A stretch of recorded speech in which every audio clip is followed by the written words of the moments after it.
Hello बच्चों, let's see the question. The question is match the list 1 with the list 2 and select the correct answer using the codes given below in the list. List 1 में हमें दे रखे हैं metals, list 2 में दे रखे हैं हमें procedure of extraction.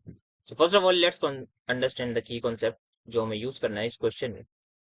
Key concept जो हमारा use होगा इस question में that will be procedure of extractions.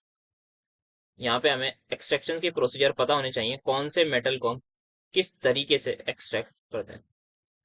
तो सबसे पहले जो हमें प्रोसीजर दे रखा है वो हमें पता होना चाहिए कार्बन रिडक्शन मेथड के बारे में. So the first one is carbon reduction.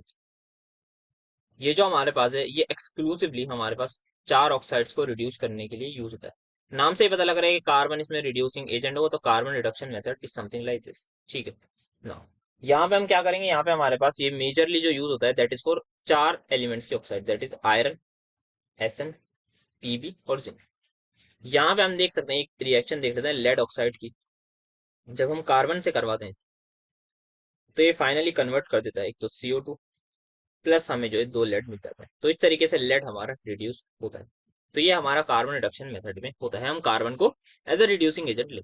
Next हमारे पास आता है सेल्फ रिडक्शन. सेल्फ रिडक्शन से हमें पता लग रहा है कि हम जो है वो खुद ही कोई एलिमेंट है वो सेल्फ ही रिड्यूस हो रहा है, मतलब खुद ही को अपने आप को ही रिड्यूस कर रहा है. तो जैसा कि हमें नाम से ही पता लग रहा है जो हमारे पास है सेल्फ रिडक्शन मतलब खुद रिड्यूस करना. तो कौन रिड्यूस करेगा, यहाँ पे सेल्फ रिडक्शन हमारे पास जो है वो मेजरली 3 लोगों के ही होता है, दैट इज कॉपर सल्फाइड, एक हमारे पास है Cu2S, एक है हमारे पास Hg that is mercuric sulphide, and we have PbS. तो यहाँ पे कॉपर की अगर बात करें तो सबसे पहले क्या होता है, हम Cu2S की रिएक्शन करवा देते हैं ऑक्सीजन के साथ.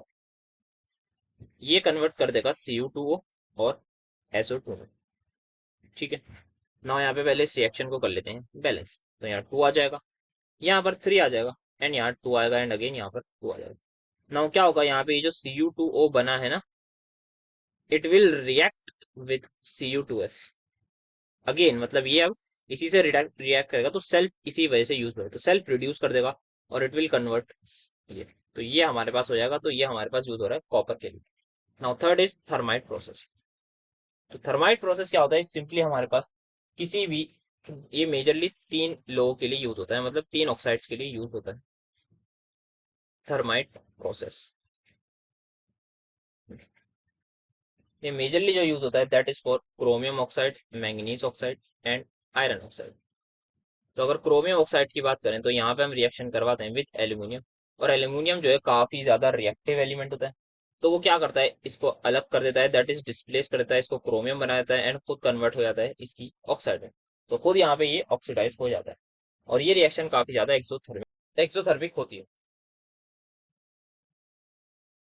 सो नाउ लास्ट है हमारे पास हाइड्रोमेटलर्जिकल रिडक्शन.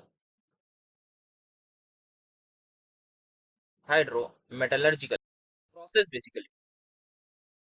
तो हाइड्रोमेटलर्जिकल प्रोसेस में हमारे पास क्या होता है, सबसे पहले we have AU, that is कोई भी हो सकता है, गोल्ड हो सकता है, सिल्वर के लिए भी यूज करते हैं. उसकी रिएक्शन साइनाइड के साथ करवाते हैं तो हमें मिल जाता है AuCN का एक कॉम्प्लेक्स. नाउ फर्दर जो इसकी रिएक्शन हम करवाते हैं जिंक से टू डिस्प्लेस हमारे पास गोल्ड को, तो ये कन्वर्ट हो जाता है जिंक साइनाइड के कॉम्प्लेक्स. एंड फाइनली जो AU है हमारे पास वो एज इट इज हमें बाहर मिल जाता है. तो हम इस तरीके से गोल्ड को एक्सट्रैक्ट कर लेते हैं. अब हम देखते हैं सबसे पहले हमारे पास ऑप्शन नंबर ए है. ए का आ जाएगा हमारे पास फॉर गोल्ड का हाइड्रोमेटलर्जिकल प्रोसेस, तो ए का आ गया 4. बी का हमारे पास हमने देखा है लेड का कार्बन रिडक्शन था, यस, तो बी का आ गया 1. सी का कॉपर के केस में we have seen basically self reduction, तो सेल्फ रिडक्शन आ जाएगा, सी का आ जाएगा 3. एंड फाइनली क्रोमियम के केस में we have seen thermite process, तो डी का आ जाएगा option number 3. So the final answer is going to be the option number B. Hope you understood this well. Best of luck.